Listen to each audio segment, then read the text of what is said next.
So we had this awesome show in the gallery, and I use the word awesome a lot, but this time it really applies.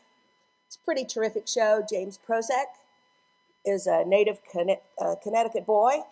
He went to Yale, and while he was at Yale, he published his first book, and it was kind of a success.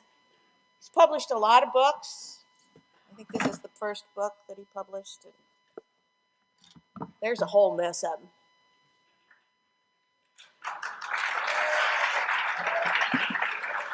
Aren't you cute? So anyway, I'm not going to talk too much about him. He can talk about himself. At 19, he made his debut as an author with Trout, an illustrated history. He hasn't looked back since. He's published a number of books, many on his great love for fishing. Had numerous shows of his work and made films for PBS. There's an upcoming one for the show Nature on eels. In our show, we have a 10-foot by 10-foot drawing of eels, actually made with eels. He's brilliant and a little twisted. I hope you enjoy him. Putting this show together, I've really enjoyed meeting James and talking with him, and I think you'll enjoy him too. He's going to be in the faculty room for about an hour or so after assembly, so drop by if you want to come meet him.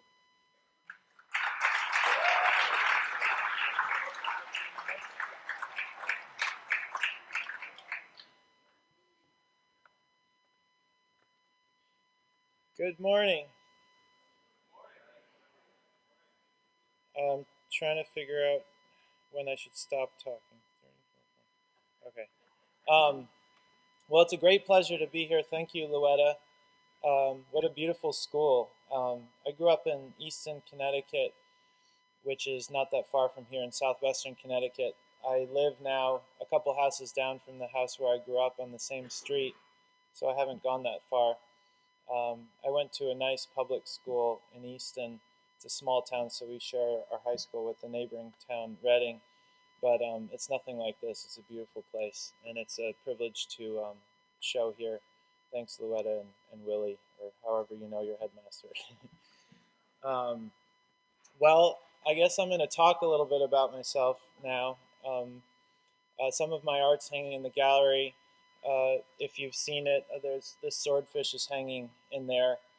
This is a painting of a life-size swordfish that I saw harpooned off the coast of Nova Scotia on George's Bank. I spent 7 days on a harpoon boat to see. I wanted to see every one of these fish I painted for this project. I wanted to see them and paint them life-size. So this is a 250-pound swordfish. The largest fish as part of this project was a blue marlin I saw caught off Cape Verde Islands off West Africa, and that fish was about 13 feet long. And the painting of it is hanging in the New Britain Museum of American Art, not far from here. They acquired it. Anyway, I'll start at the beginning, I guess. My father introduced me to nature through his love of birds. He grew up as a child in Sao Paulo, Brazil, in the suburbs of Sao Paulo.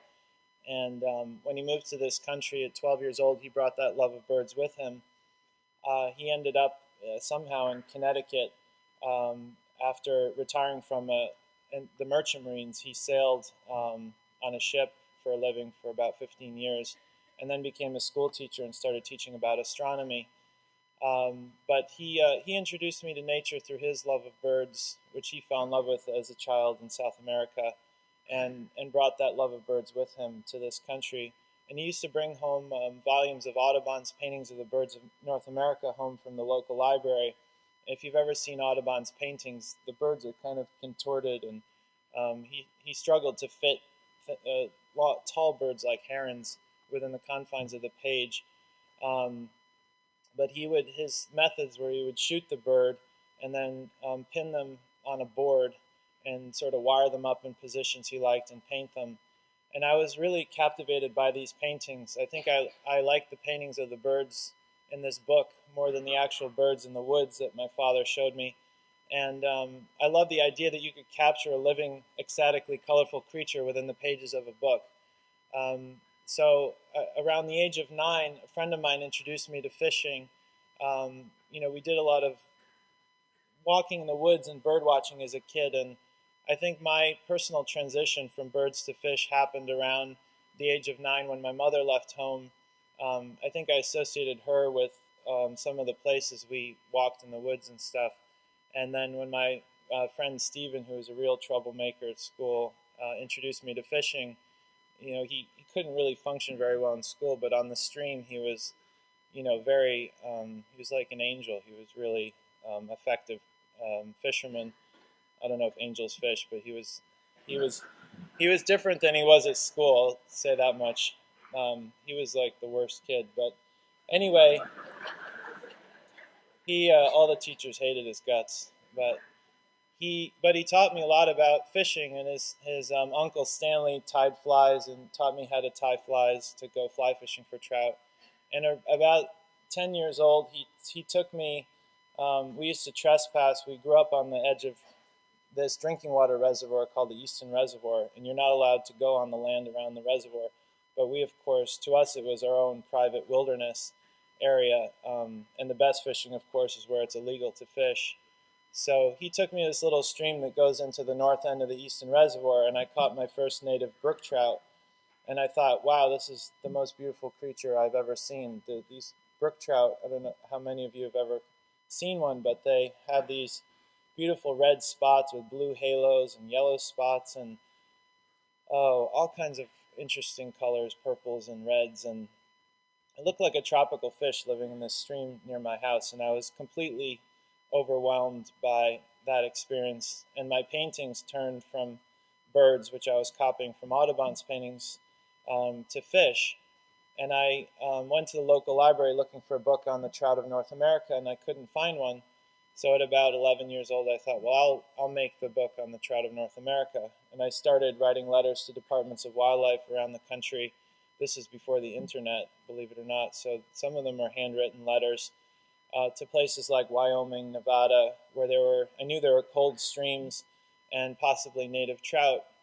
And I came to find that there were particular people who studied a particular type of trout, sometimes their entire lives, and were very eager to share their knowledge with a young, enthusiastic, teenager who expressed interest in painting them.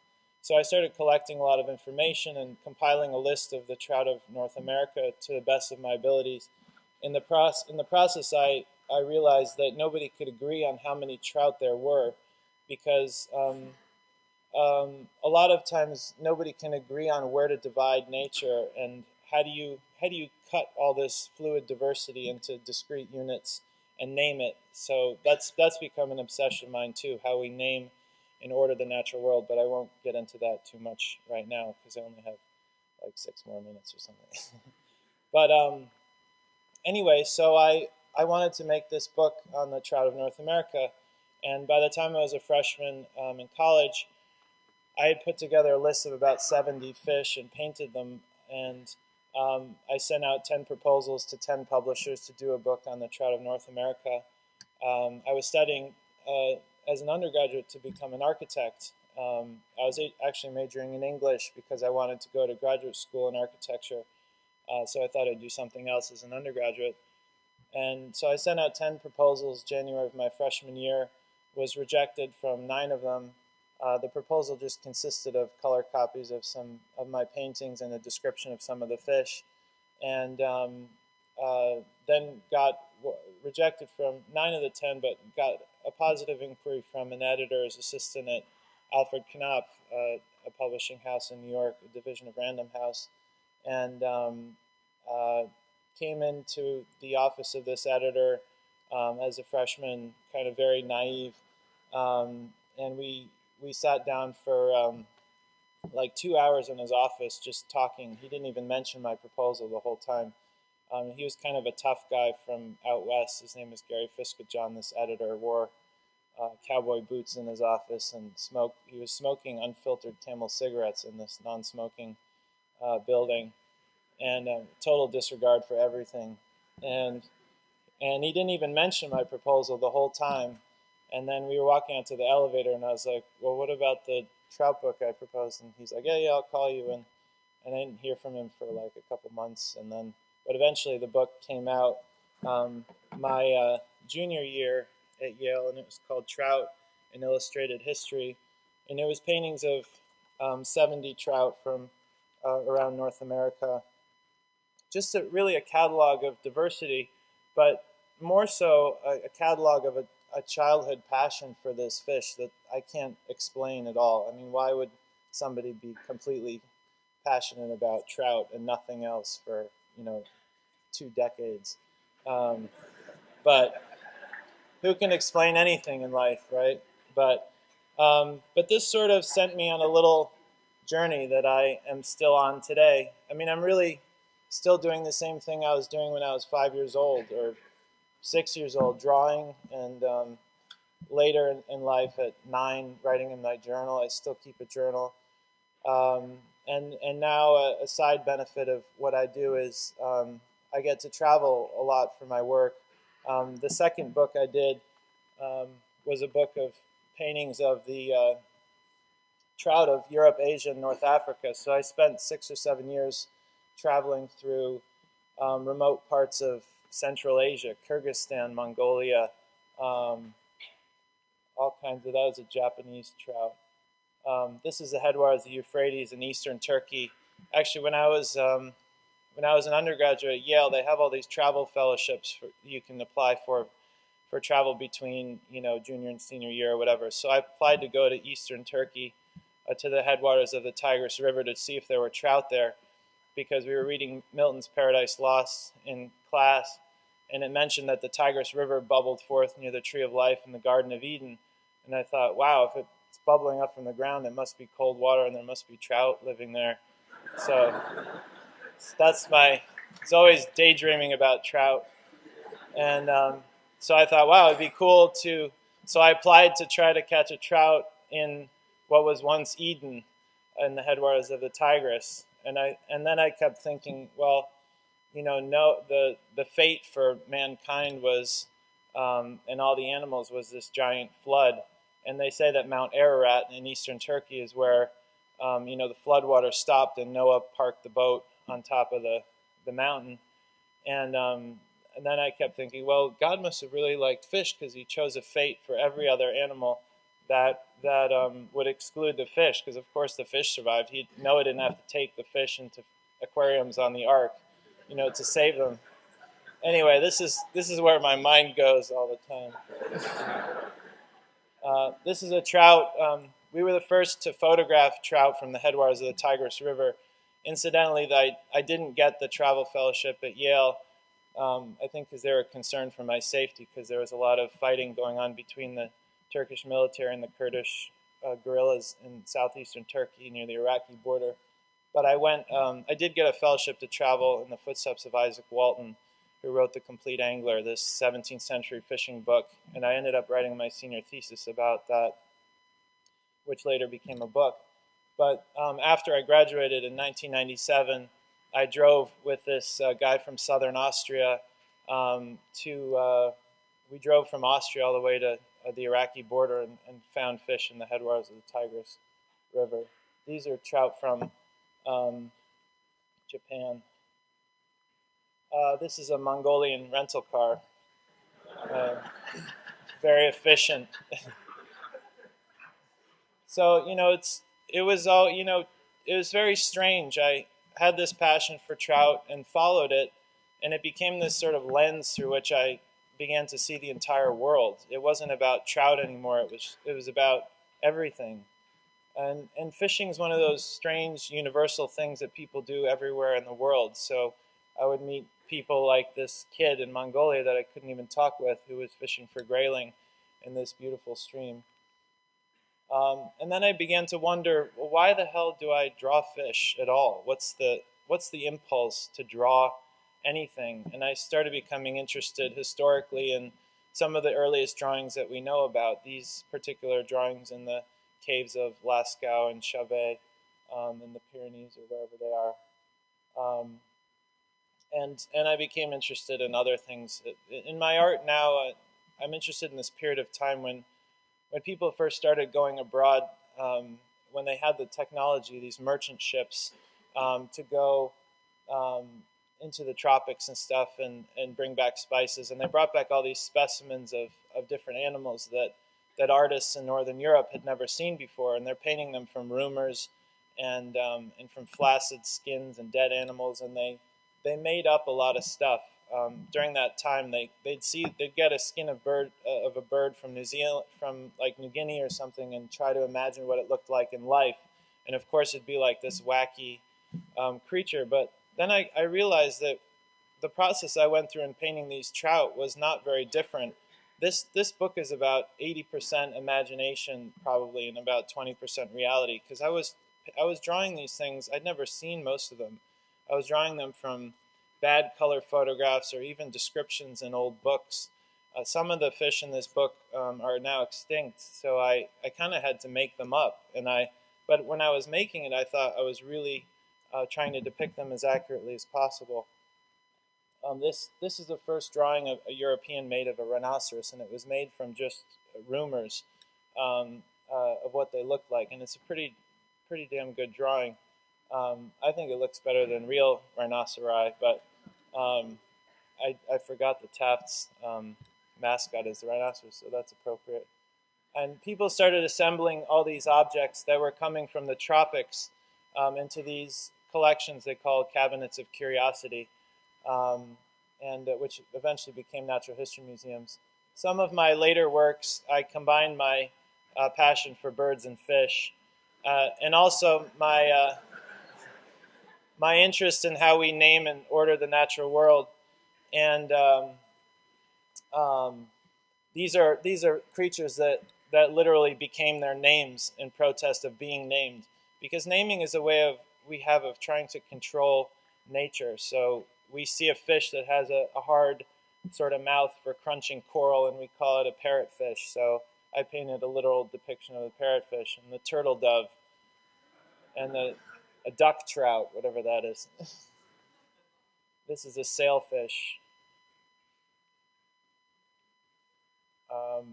And I'll just zip through some pictures because I don't think I have much time. This is a cockatool. It has a Swiss Army knife as a crest, if you can see the Swiss Army knife up there. This is a drill duck. But these tool creatures. There's a chainsaw beaver in the gallery. If you go take a look, these are sort of commentaries about how we tend to protect or conserve things that are useful to us. So these creatures evolved to be useful so that we would protect them. There's a real drill duck that I made with a taxidermy friend, and I made the flowers out of clay. That's another hybrid creature. This is a flying fox. It has wings on it. Yeah. And the gun represents the tool of the collector. When you go on an expedition to collect creatures, well, to look for undescribed species and name them, unfortunately, you have to kill them in order to name them, because you have to bring them back from the field to prove that they exist, which seems kind of barbaric in this day and age, that you still have to kill stuff in order to name it. This is the first namer, Adam. That was God's first task for Adam, was to name the creatures in the garden. So I wanted to go on one of these biological expeditions where you kill things and name them. So we went to... I went with the Peabody Museum at Yale to central Suriname and to look for new species of birds. We helicoptered into a remote part of central Suriname where there are a lot of pretty things to kill and paint. Moths and big moths, snakes that can kill you if you don't kill them first. So I had a lot of dead material to work with. Unfortunately, it is kind of sad, the whole process, but getting this particular place where we went was incredibly remote. Central Suriname, which is a former Dutch colony north of Brazil, is supposedly one of the largest untouched tropical forests in the world. And because people have never been to the interior that we know of, nothing has names. The rivers don't have names. The mountains don't have names. So for my project, I'm writing my next book about how we name and order the natural world. For my project, going to a place where the natural features aren't named was kind of a really interesting thing. We found an undescribed species of bird. These are a lot of the birds that we skinned and prepared, which are now at the Peabody Museum. If Luetta wants to take you on a field trip, you can see the birds.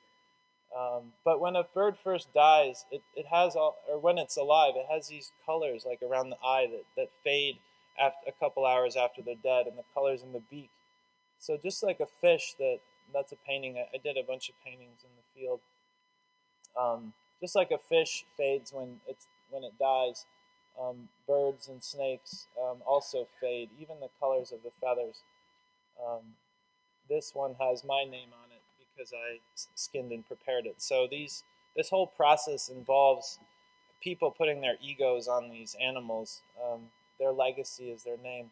There are some slides from this project to paint these large ocean fishes, life size. This is a tuna harpoon boat in Cape Cod Bay off of Barnstable, Massachusetts. The guy's throwing a spear at a tuna.